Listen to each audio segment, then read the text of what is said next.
But this is what my old one sounds like. I'll put my thumb over the air here because I don't have a hose attached.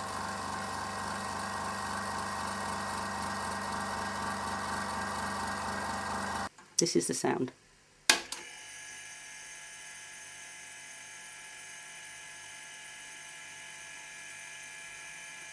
And that's it. Sounds like a fridge.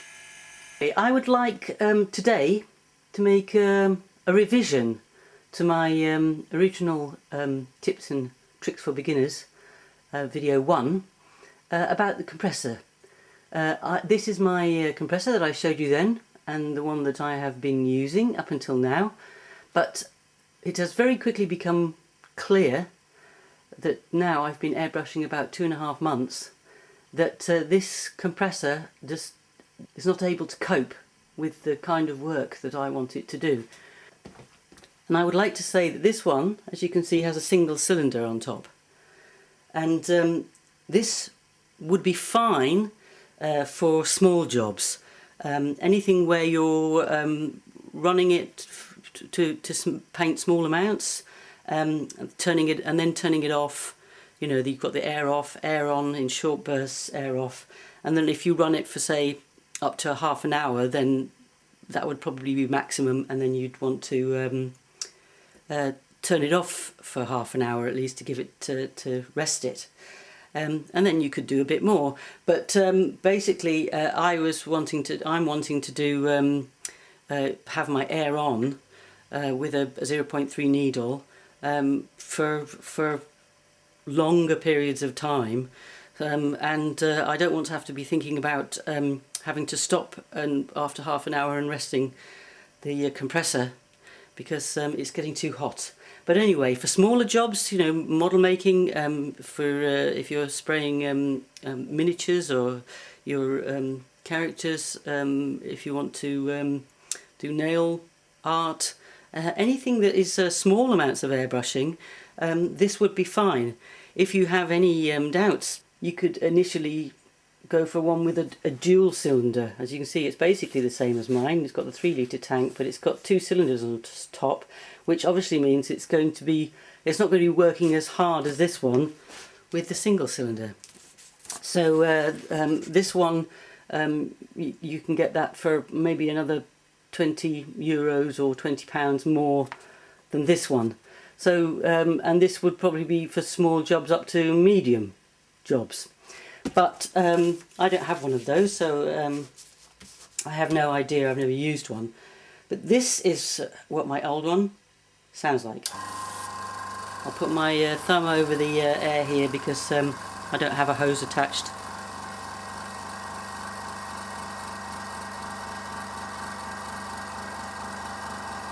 Now you can hear it's not terribly loud, and at first I was quite happy with this, but I found that with the amount of air I was using, the compressor was turning itself on and off just every few minutes, and it was starting to bounce around. The noise was getting louder and louder. You can hear now that it started to get louder, but it was getting even louder than this. So it was obvious it just couldn't cope with the amount of work I was asking it to do.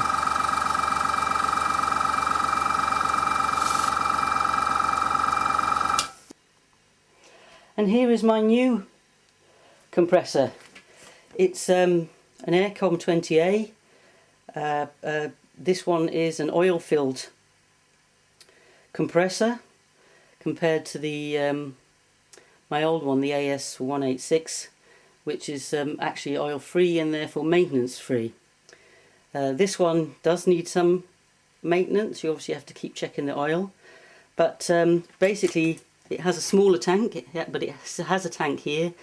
It has a moisture trap, a pressure gauge, and a regulator at the top here. This tank is smaller, but it doesn't actually matter because this one can run for hours on end. It doesn't heat up as the other one does because it sits in a bath of oil. The engine that keeps it cool, and it has a completely different system. Apparently, I'm no expert on these, so I can't give you any huge technical details on it. But basically, this is the sound.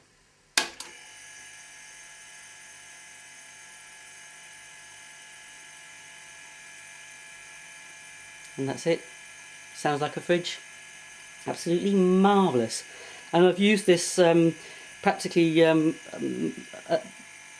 up to 40 minutes with almost air on all the time, and it just runs like this. It turns itself on and off. There's no difference in the air pressure as the tank starts to be refilled when it starts and when it starts to empty, as it did with the other one. Yes, it cost, now that's the loudest noise it makes. It will click when it goes on, and it makes that kind of a hissing sound as it turns off. It cost me €300, this one. It was a lot more obviously than the other one. It cost me about 109. You can get them cheaper now. But well, I now have 2 compressors. Lucky me. But this one is marvellous, and if you can afford it, then I would highly recommend that from day one, if you have the money, and if you're planning on doing illustration work or any kind of artwork or any kind of projects where you think you're going to be doing, you're going to be using a lot of air. If you've got a needle size, a 0.3 needle size, definitely if you've got a 0.5, and you're thinking of using it for any length of time, then you're going to need something with this kind of power compared to the old one, which, as I said, is a fine compressor, absolutely fine for small jobs, but just not capable of coping for what I wanted it for. So my recommendation would be, if you've got the money, straight away go for one of these. But if you're like me, you're a beginner and you don't know even if you're going to like it or not. It's a lot of money to be investing in something that you're not sure if you're going to want to continue. And so therefore I would think, well, if your first investment you're going to be wanting, I would probably have gone, if I'd have known better, for a dual cylinder rather than a single cylinder.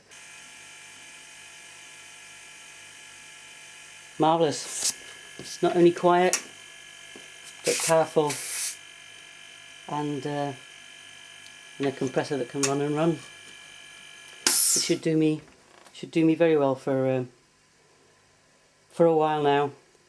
Excellent.